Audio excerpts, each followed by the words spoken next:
So hey guys, welcome to my YouTube channel. Guys, आज के इस वीडियो में हम बात करेंगे कि बोर्ड एग्जाम में एग्जामिनर जो होते हैं वो आपकी कॉपी में टीचर क्या देखकर आपको फुल मार्क्स देते हैं। ठीक है, यानी कि बोर्ड एग्जाम की कॉपी में टीचर क्या देखकर आपको फुल मार्क्स देता है और क्या देखकर आपके नंबर काट लेते हैं। ठीक है, अगर हैंड राइटिंग खराब है तो कैसे आप लिखेंगे। ठीक है, बोर्ड एग्जाम की कॉपी मिलते ही आपको क्या करना है।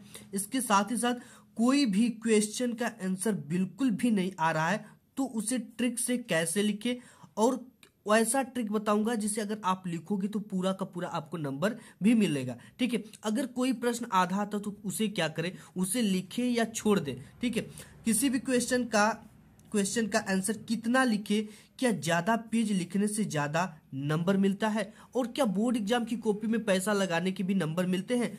तो इस ट्रिक से, अगर आज के इस वीडियो में जो मैं आपके साथ ट्रिक शेयर करने वाला हूं, अगर ये ट्रिक को आप जान लेते हो, इस पूरे वीडियो को देख लेते हो, ठीक है, तो आपको 20 से 30 नंबर बोनस फ्री में मिलेगा। ठीक है, जो छात्र कुछ नहीं पढ़े हैं उनका भी 95% मार्क्स स्कोर होगा।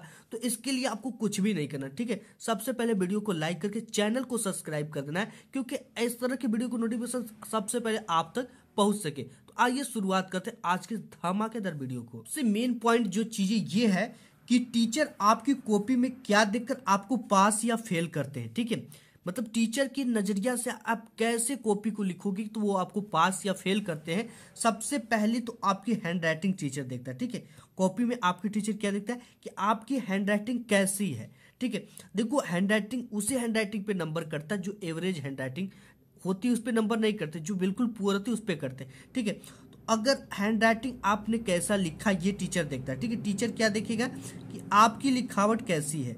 ठीक है, इसके बाद आपने बोर्ड एग्जाम की जो कॉपी उस पर कभी भी सादा पेज नहीं छोड़ना।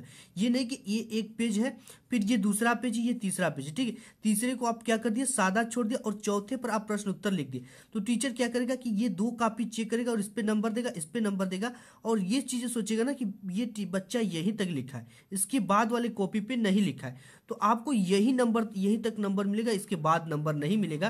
तो ये चीज आपको नहीं करना, यानी बोर्ड एग्जाम की कॉपी में सादा पेज कभी भी छोड़ना नहीं है। ठीक है, इसके बाद है क्वेश्चन नंबर न लिखना। आप गलती क्या करते हो कि आप अपने बोर्ड की कॉपी में इस तरह से जैसे ही कॉपी मिले तो आपको प्रश्नोत्तर संख्या 1 का क डालना है। ठीक है, ये इसलिए डालना है कि एग्जामिनर जो टीचर आपकी कॉपी चेक करता है वो बार बार इस पेज के फ्रंट पे होता है कि ये प्रश्न नंबर 1 पे ये लड़का कितना नंबर पाया है। ठीक है, तो वो बार बार चढ़ाता है पलट पलट कर। तो अगर आप प्रश्नोत्तर संख्या नहीं डालोगे तो टीचर को काफी ज्यादा परेशानी होगी और वो बार बार देखेगा कि ये किस प्रश्न का उत्तर यहाँ पे लिखा गया है। ठीक है, तो ये चीजें आपको नहीं करनी अपने कॉपी में। और देखो, और कभी भी आप अपने कॉपी में फालतू बातें कभी भी मत लिखो। ठीक है, इससे टीचर नाराज होता है।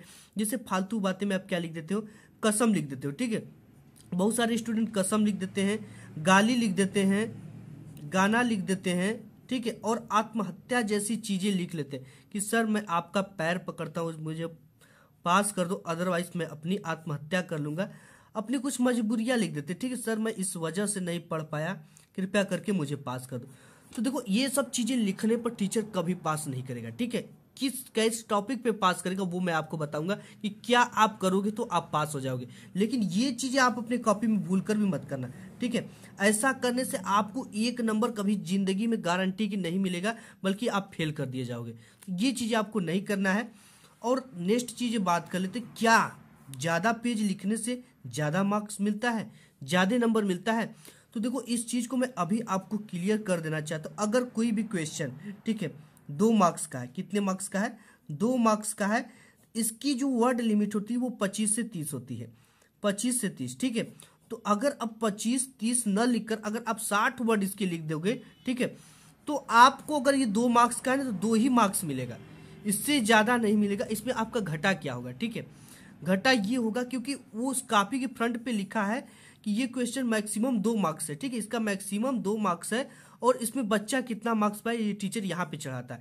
तो 2 मैक्सिमम मार्क्स में से 2 पूर्णांक में से वो 5 तो चढ़ाएगा नहीं, 3 भी नहीं चढ़ाएगा, जब भी चढ़ाएगा तो 2 या 2 से कम चढ़ाएगा। ठीक है, तो देखो, इसमें आपका घटा ये होता है कि अगर आप अगर 25 वर्ड का है, ज़्यादा आंसर लिखोगे तो आपका समय जाएगा, ठीक है, आपके क्वेश्चन छूटने के बहुत सारे चांसेस रहेंगे और इसमें आपको एक भी नंबर एक्स्ट्रा नहीं मिलने वाला है, ठीक है। जितना पूछा जाए उतना लिखो, पॉइंट टू पॉइंट लिखो, ठीक है। कोई भी प्रश्न हल आप करो तो उसके आगे अंकित होता है कि ये जो है प्रश्न ये कितने अंक का है, ठीक है। जैसे आप यहाँ पे प्रश्न पत्र देख सकते हो कोई भी, तो यहाँ पे इसमें दिखा दिया गया है कि 2 + 2 + 2 यानी कि टोटल ये 6 मार्क्स का है, ठीक है। तो आप इसमें 20 पेज लिख दोगे तो 10 मार्क्स नहीं मिलेंगे, ठीक है। कितने मिलेंगे? 6 ही मार्क्स मिलेंगे, ठीक है। इस चीज को आपको ध्यान देना कि ज्यादा पेज लिखने से कभी भी आपको ज्यादा मार्क्स नहीं मिलता। आपको वर्ड लिमिट का जरूर से जरूर ध्यान रखना है, ठीक है। और प्रश्न का आंसर यानी उत्तर लिखने के बाद 2 से 3 लाइन का गैपिंग जरूर करें, ठीक है। आप जब भी अपने कॉपी करें, जैसे मैं आपको एक कॉपी दिखा देता हूं, ठीक है। यहाँ पे इस तरह से क्वेश्चन का आंसर लिखने पर आपको 1 से 2 लाइन का क्या करना है, गैप लिखने डालने के बाद ही नेक्स्ट आपको चीजें करनी है, ठीक है। इससे कॉपी देखने में सुंदर लगता है। और शुरू में क्या करना है, आपको ऊपर से 1 लाइन छोड़कर ही प्रश्नोत्तर संख्या डालना है, ठीक है। और उसके बाद 1 लाइन चीजें छोड़कर ही आपको इसके आंसर को लिखना है। इस तरह से आपको कॉपी बोर्ड एग्जाम में लिखना है, ठीक है। ऐसे लिखोगे तो कॉपी देखने में काफी सुंदर लगेगी और आपके एक भी नंबर नहीं कटेंगे, ठीक है। तो इसके साथ ही साथ बात कर लेते हैं, अगर आपकी हैंड राइटिंग खराब है तो आपको डर लगता है कि यार हैंड राइटिंग पे नंबर कट जाएंगे, और अगर खराब है तो उसे लिखना कैसे है। देखो, सबसे पहले तो आपकी अगर हैंड राइटिंग खराब है तो आप डरो मत, क्योंकि हैंड राइटिंग पे 2-3 मार्क्स वाले नंबर पे हैंड राइटिंग पे नंबर नहीं करते हैं। जो बिल्कुल पुअर होता है हैंड राइटिंग ना, उस पे करते हैं, ठीक है। और एवरेज हैंड राइटिंग पे नंबर नहीं करते। अगर हैंड राइटिंग खराब है तो आप सबसे पहले क्या करो कि एक एक पेन की शब्दों से शब्दों के बीच की दूरी लिखो, ठीक है। ये हमारी हैंड राइटिंग पुअर है, बट हमने एक एक पेन की दूरी पे लिखा है तो ये देखने में अच्छा लग रहा है। यानी शब्दों से शब्दों के बीच की दूरी 1 पेन होनी चाहिए, ठीक है। तो इन सब चीजों को आपको क्या करना है, ख्याल रखना है बोर्ड एग्जाम की कॉपी लिखते समय। नेक्स्ट टॉपिक है कि बोर्ड एग्जाम की कॉपी में क्या पैसा रखना या इमोशनल बातें लिखने से नंबर मिलता है, ठीक है। तो देखो, जब भी आप बोर्ड की कॉपी लिखो ना, शुरू के 2 से 3 पेज ऐसा लिखो कि यार टीचर समझ जाए कि काफी अच्छा स्टूडेंट है। शुरू के 2 से 3 पेज में आपको क्या करना है, बिल्कुल भी कट पिट नहीं करना है, ठीक है। कट पिट क्रॉस नहीं करना। अगर कोई वर्ड गलत लिखा, जैसे यहाँ से हम समय लिख रहे हैं तो ये हमारा शर्म लिखा गया, ठीक है। तो आपको इसको क्या करना है, अगर ये चीजें इस तरह से लिखा गई तो इसे छोड़ दो, क्योंकि टीचर इसे ध्यान से देखेगा ही नहीं। क्योंकि एग्जाम के जो टीचर होते हैं काफी फास्ट होते हैं और वो क्या करते हैं, पर काफी उनको पैसे मिलते हैं, ठीक है। वो शुरू की 1 से 2 लाइनें पढ़ते हैं, पढ़ते भी नहीं, केवल देखते हैं सरसरी निगाहों से। तो इसको आप काटो मत, ठीक है। शुरू से 2 से 3 पेज अगर आप गड़बड़ कर देते हो तो देखो, स्टार्टिंग इज इंपॉर्टेंट, ठीक है। स्टार्टिंग जो शुरू में प्रभाव डाल देती है वो लास्ट तक जाती है। तो अगर 2 से 3 पेज में आप कटपिट नहीं करोगे तो टीचर आप वही क्वेश्चन करे जो आपको बिल्कुल अच्छी तरीके से आ रहा हो, ठीक है। ऐसे में टीचर आपको समझ जाएगा कि बच्चा पढ़ने में अच्छा है, क्योंकि वहां पे उसके पास आपको प्रूव करने के लिए आपकी कॉपी होती है, ठीक है। आप नहीं हो तो कि वो टीचर समझ जाए कि पढ़ने में कमजोर है या पढ़ने में अच्छा है।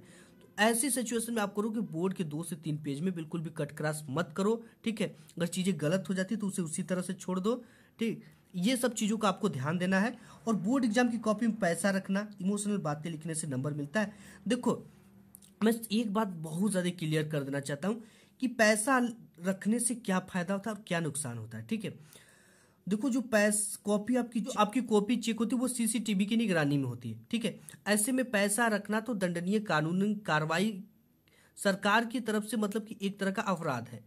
लेकिन आप अगर पैसा रखते हो, ठीक है, टीचर तो पैसा ले लेता है और वो खुश भी होता है, जी हाँ।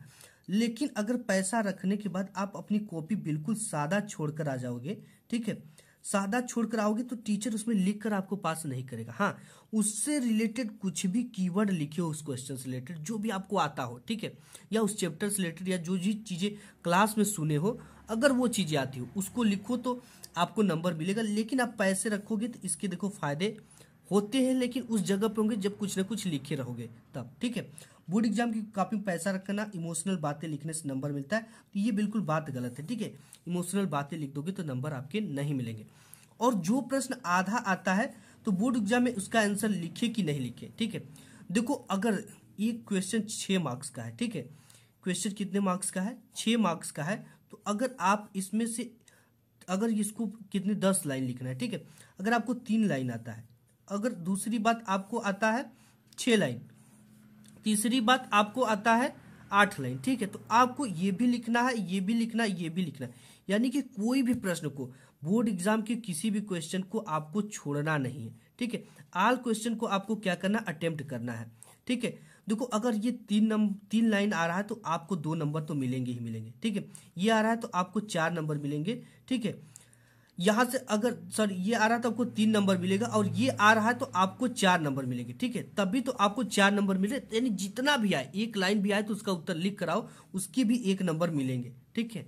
इसके बाद नेक्स्ट जो चीजें पर बात करें, जिस प्रश्न का उत्तर बिल्कुल भी नहीं आता उसका आंसर कैसे लिखे, इस ट्रिक से लिखना, टीचर खुश होकर आपको नंबर देगा, ठीक है। अगर देखो सबसे पहले आपको कोई भी प्रश्न बोर्ड एग्जाम में आ जाता है, उसका आंसर आपको नहीं आता, सबसे पहले तो आपको प्रश्नोत्तर संख्या इस तरह से डाल लेना है और उस क्वेश्चन के यहाँ पे नंबर डाल देना है, ठीक है। सपोज आपके बोर्ड एग्जाम में आ गया ओम का नियम क्या है, इसको परिभाषित कीजिए, ठीक है। आपको ओम का नियम बिल्कुल भी नहीं आता है, तो सबसे पहले आपको क्या लिखना, ओम का नियम क्या है, क्वेश्चन दिया दिया तो आपके लिखना ओम के नियम के अनुसार, ओम का नियम यह कहता है कि डैश डैश डैश डैश ओम का नियम कहते हैं। अब देखो इस डैश डैश की जगह पे आपको क्या भरना है, ठीक है। इस डैश डैश जगह पे आपने अगर इसका कुछ भी सुना है, जैसे कि इसका भौतिक ताप दाब इत्यादि नियत हो, तो इसका जो भी चीज अगर कीवर्ड छोटा मोटा भी आता है ना, जैसे हमको नहीं आ रहा भौतिक ताप दाब नियत हो, तो उसे ओम का नियम कहते हैं, ठीक है। या तो इस चैप्टर से रिलेटेड कुछ जानते हो, या इस चैप्टर से रिलेटेड कुछ क्लास में सुने हो आप, या आप इस पूरे फिजिक्स से कुछ जानते हो, यहाँ पे आपको भर देना है, ठीक है। हमने बताया कि जो एग्जामिनर तो काफी फास्ट होते हैं बोर्ड के, और अगर दूसरी तरीका ये है, अगर इसकी आप फार्मूला पता, ठीक है, तो आप इसके फार्मूला को भी लिखो, फार्मूला लिखो, उसका मात्रक पता तो मात्रक पे लिखो, क्योंकि आधा नंबर मात्रक के भी मिलते हैं, ठीक है। अगर देखो इसकी जगह पे फार्मूला पता है तो बहुत अच्छी बात है, आप फार्मूले को ही परिभाषा में लिख दो, ठीक है। यहाँ पे भी है, यहाँ पे आई है, वी बाई आई के अनुपात को ओम का नियम कहते हैं। अगर इसको पता है कि वोल्ट है, ये धारा है, तो वोल्ट बटे धारा के अनुपात को ओम का नियम आर कहते हैं। इस तरह से लिखकर फार्मूले को इस तरह से आपको लिख देना। अगर ऐसे लिखकर आओगे तो अगर आपके एक भी नंबर नहीं कटेंगे, आपको कुछ ना कुछ नंबर मिलेंगे, ठीक है। तो आपको जो भी प्रश्न आते हैं उससे रिलेटेड कुछ भी कीवर्ड पता हो, थोड़ा बड़ा अपनी भाषा में पता हो, टूटी फूटी बातें पता हो, तो आपको बोर्ड एग्जाम में लिख कर रहा है, ठीक है। छोड़ना नहीं है, कुछ ना कुछ लिखो, लेकिन लिख कर आओ, ठीक है। समय है तो लिख कर जरूर आओ। तो अगर ये चीजें आप अपने बोर्ड एग्जाम में अप्लाई करते हो तो आपको 20 से 30 नंबर एक्स्ट्रा मिलेंगे। तो आज की इस वीडियो में बस इतना ही, मिलूंगा एक नेक्स्ट वीडियो में, तब तक के लिए धन्यवाद।